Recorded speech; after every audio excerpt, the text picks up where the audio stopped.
Ciao ragazzi, oggi parliamo di Sauro Calistri, uno dei migliori atleti italiani degli anni Ottanta. Campione europeo e mondiale WABA di categoria fra i dilettanti, l'atleta toscano portava sul palco un fisico muscoloso e al contempo equilibrato, simmetrico, statuario, che sembrava concepito dalla mente e dall'arte dei migliori artisti del Rinascimento, geni quali Michelangelo, Raffaello e Leonardo da Vinci, che contribuirono a fare di Firenze la culla del Rinascimento italiano. Cresciuto nelle file della FIAC IFBB, Tauro ha in seguito trovato i maggiori riconoscimenti sportivi gareggiando nella ICAP WABA, nelle file della quale è arrivato a calcare i più prestigiosi palchi professionistici.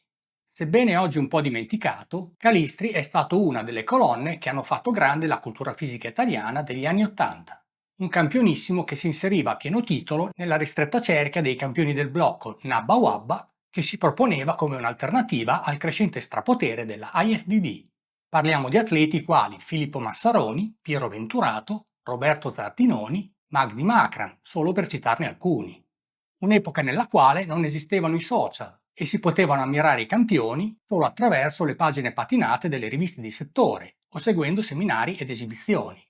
Una distanza che alimentava la fantasia degli appassionati del settore, creando un'aura epica ed un alone di romanticismo oggi purtroppo perduto nell'epoca del tutto e subito. Erano gli anni dell'esplosione del fenomeno fitness, che fece uscire la cultura fisica dagli scantinati, generando un proliferare di palestre in tutto il pianeta. La golden era del bodybuilding e il decennio d'oro del cinema d'azione, quando Arnold portava la sua immagine da supereroe sul grande schermo, interpretando Conan. Lou Ferrigno era l'Hulk del piccolo schermo e Sylvester Stallone era il Rambo che conosciamo tutti. Di Sauro ricordiamo con piacere le performance di gara, il suo carattere pacato, il suo proporsi in modo misurato sul palco e nella vita che nascondeva la tempra e la forza di volontà dell'uomo. In questo video ne ripercorriamo brevemente la carriera agonistica, approfondendo il suo pensiero e la sua filosofia grazie ad un'intervista del lontano 1988. Enjoy! Sauro Calistri nasce sul finire degli anni 50 nella zona di Firenze, in Toscana. Appassionato da sempre di film mitologici, il suo avvicinamento alla cultura fisica, una disciplina che permette di migliorarsi sia a livello fisico che mentale, avviene in modo naturale. Inizia ad allenarsi intorno ai 18 anni e dotato di un patrimonio genetico favorevole cresce rapidamente. Il debutto sui palchi di gara per mettersi alla prova ne è una naturale conseguenza. Intorno al 1978 comincia a gareggiare nelle file della FIAC IFBB e i risultati gli danno ragione, mettendolo in evidenza sia in ambito nazionale che internazionale. Nel 1980, con soli 2 anni di anzianità agonistica, si classifica quinto nella categoria pesi medi al Mr. International IFBB tenutosi a Columbus, negli Stati Uniti, un risultato eclatante che gli dà fiducia, motivandolo a continuare. L'anno seguente, nel 1981, sarà settimo nei pesi medi ai campionati europei IFBB, ma i risultati agonistici di maggior prestigio li ottiene nelle file della WABA. Con uno sviluppo fisico notevolmente maturato, nel 1987 ad Atene, in Grecia, Sauro conquista il titolo di campione europeo dilettanti delle medie taglie. Lo stesso anno sarà terzo ai campionati mondiali WABA svoltisi a Bologna. Ma l'appuntamento con il gradino più alto del podio è solo rimandato. L'anno seguente, nel 1988, conferma la sua leadership aggiudicandosi il titolo di campione mondiale WABA delle medie taglie. Diventato atleta professionista, nel 1989 avrà modo di cimentarsi nelle file dei pro ai campionati mondiali WABA, dove a confronto con atleti del calibro di Basil Francis, Edward Kawak, Jake Durvel, André Mail e Ole Vanus otterrà un onorevole sesto posto. Tra le sue ultime competizioni ricordiamo anche il quarto posto ottenuto nella categoria pesi massimi al Trofeo Due Torri del 1998. Ma lasciamo che sia lo stesso Sauro a raccontarsi, come riportato in un'intervista pubblicata sulla rivista Cultura Fisica del 1988. All'epoca Sauro era fresco finalista dei campionati mondiali WABA a Bologna e già campione europeo di categoria. Quanti anni hai e da quanto tempo pratichi questo sport? Ho 29 anni e mi alleno da 11. Elencaci altri dati personali. Quanto pesavi all'inizio della tua carriera e adesso? E quante volte a settimana sei impegnato in palestra, per esempio? Sono progredito dai 67 kg di 11 anni fa agli attuali 97. Anche nei periodi di allenamento meno intenso vado in palestra ogni giorno e mi alleno per circa un'ora e mezza. Nella preparazione alla gara l'allenamento diviene bigiornaliero ed anche trigiornaliero, domenica compresa. Hai un tuo metodo particolare per quanto riguarda numero di ripetizioni e di serie? Non ritengo importante e non conto mai il numero delle ripetizioni. L'esperienza mi ha insegnato che 6 o 15 ripetizioni non fanno la differenza per quanto riguarda il risultato. Fondamentale è invece arrivare alla piena saturazione muscolare, massacrare il muscolo, portarlo all'esaurimento in ogni serie. L'importante è spingere. Applichi la stessa logica al numero di serie riservato a ciascun gruppo? No, questo è un altro discorso. Off-season arrivo a 15 serie sui grossi gruppi muscolari e 10 sui piccoli.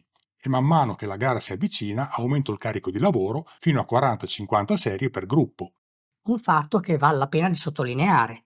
Si parla di solito di 25, al massimo 30 serie. Tu arrivi addirittura a 50.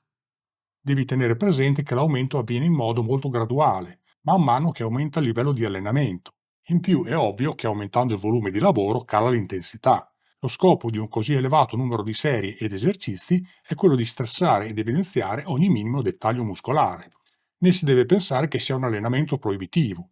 Ho appena finito la tirata per i mondiali di Bologna e mi sentirei in condizione di ricominciare da capo, anche se è più intelligente rilassarsi e curare altri aspetti della propria vita. Qual è il ricordo più bello che la tua carriera nel bodybuilding ti ha lasciato? Senz'altro la trasferta a Columbus negli Stati Uniti per il Mister International IFBB 1980. Ero molto giovanino, gareggiavo da soli 2 anni ed il quinto posto conseguito fu esaltante. Ed il ricordo più brutto? Nessuno relativo a gare, anche perché i ricordi non graditi si è sempre tentati di cancellarli dalla memoria. Non sono riuscito a cancellare l'incidente alla schiena di 3 anni fa, ancora non completamente recuperato. Come ti valuti dal punto di vista della genetica? In una scala da 1 a 10, il mio potenziale lo piazzerei fra il 6 e il 7. Sei soddisfatto di quanto hai finora realizzato? Sì, abbastanza. Vorrei migliorare ancora un po', non pretendo di andare troppo avanti, anche perché il peso della routine di anni ed anni di allenamento comincia a farsi sentire. Migliorare ancora un po' significa fare meglio del terzo posto ai mondiali? Ecco sì, può significare proprio questo. Secondo te, cosa dovrebbe offrire un'organizzazione di gara all'atleta per consentirgli di competere e rendere al meglio? A livello internazionale l'organizzazione è sempre ottima. Ai mondiali WABA di Bologna era ineccepibile. Dal mio punto di vista è fondamentale che l'hotel che alloggia i concorrenti sia molto vicino al luogo di gara, che l'atleta non debba usare l'auto o altri mezzi per spostarsi, ma sia già lì a 2 passi. Prova a tracciare un identikit psicologico del bodybuilder tipo. Purtroppo mi pare che una buona parte dei culturisti non prenda questa disciplina dal verso giusto. Non vedo di buon occhio l'esaltazione che accompagna i primi risultati positivi e diviene il modo di essere abituale del bodybuilder. A cosa pensi mentre ti alleni? Oltre a focalizzare la concentrazione sul muscolo, è ovvio. Cosa ti stimola? Amo l'effetto pompaggio come tutti, lo sai bene, quando lo si è provato per anni non se ne può più fare a meno. Poi mi piacciono le proporzioni e le forme ideali del corpo umano e da quelle mi ispiro. E la tua alimentazione? Tieni presente che personalmente non seguo la dieta abituale dei bodybuilder a base di carne e ricorro a proteine in polvere ultrafiltrate ed ultracentrifugate che coprono la maggior parte del mio fabbisogno proteico. L'apporto di carboidrati proviene dalle fonti che ben conosciamo tutti: cereali, riso, frutta e verdura. Qualche albume d'uovo e raramente del pesce completano la mia alimentazione. Con questa impostazione nutrizionale ho vinto i campionati europei ad Atene. La sostituzione delle proteine carne con lattoalbumine e proteine del latte ultrafiltrate comporta tra l'altro grossi benefici a livello digestivo, ed anche questo ha la sua importanza. Sei stato un campione, un particolare personaggio che ti ha ispirato all'inizio della tua carriera? Come avido spettatore di film mitologici ero già indirizzato verso una certa strada. Poi ricordo che al Galluzzo, il mio paese, c'era un ragazzo, uno dei primi culturisti. Volevo quel tipo di fisico, vita sottile e spalle imponenti. Tornando all'allenamento, preferisci allenarti con grossi carichi o pesi più leggeri? Personalmente prediligo i grossi carichi, ma devo onestamente riconoscere che i risultati migliori li ho ottenuti lavorando con pesi medi, maggiore concentrazione e numero di ripetizioni più elevato. Cosa puoi dirci sulla metodica di esaurimento ricarica pre-competitivi? È un fatto altamente individuale e anche nella stessa persona estremamente variabile. Personalmente inizio la ricarica dei carboidrati a 2 giorni e mezzo dal pre-gara, con il classico approccio di assumere 70-80 grammi di carboidrati ogni 2-3 ore. La tua opinione sugli aminoacidi? Da esperienze personali e di amici, devo dire che dall'uso di singoli aminoacidi non si sono mai visti risultati di rilievo. Se invece si considera l'intero pool di aminoacidi e lo si valuta come alternativa ai cibi proteici e supplemento nutrizionale, il giudizio è positivo. Che impostazione dovrebbe avere l'organismo federativo ideale? La filosofia delle federazioni dovrebbe mettere al primo posto l'atleta, fornirgli supporto medico-scientifico e, se serve, economico, almeno per quegli atleti più promettenti e validi. Un altro aspetto da curare, ma fino ad oggi evitato, sembrerebbe per timore delle federazioni, è il lavoro promozionale per il bodybuilding a livello di mass media. Molti vedono il campione di bodybuilding come un mostro sacro, uno che fa una vita speciale, diversa dalla norma, tutta in funzione dell'agonismo. E così anche per te? Io lavoro, ho famiglia, hobby e tempo libero da dedicare a tutti gli aspetti della vita, almeno nei periodi lontani dalle competizioni.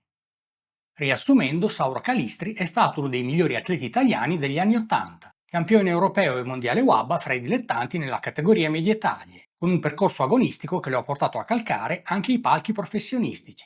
Un grande interprete della golden era del bodybuilding italiano, quando il mondo era più semplice e la cultura fisica era arte. Un'epoca nella quale termini come simmetria, proporzioni, eleganza non erano solo parole, ma concetti radicati nella filosofia della cultura fisica, qualità valorizzate dalle giurie sui palchi di gara.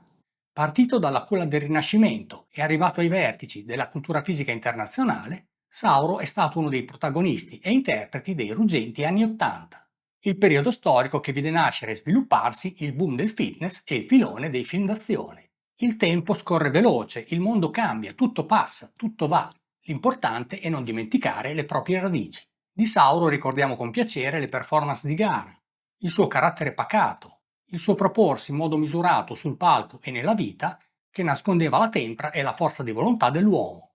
Un atleta che ci ha fatto sognare, oggi un po' dimenticato ma che merita un posto di rilievo nell'archivio storico delle leggende italiane del bodybuilding.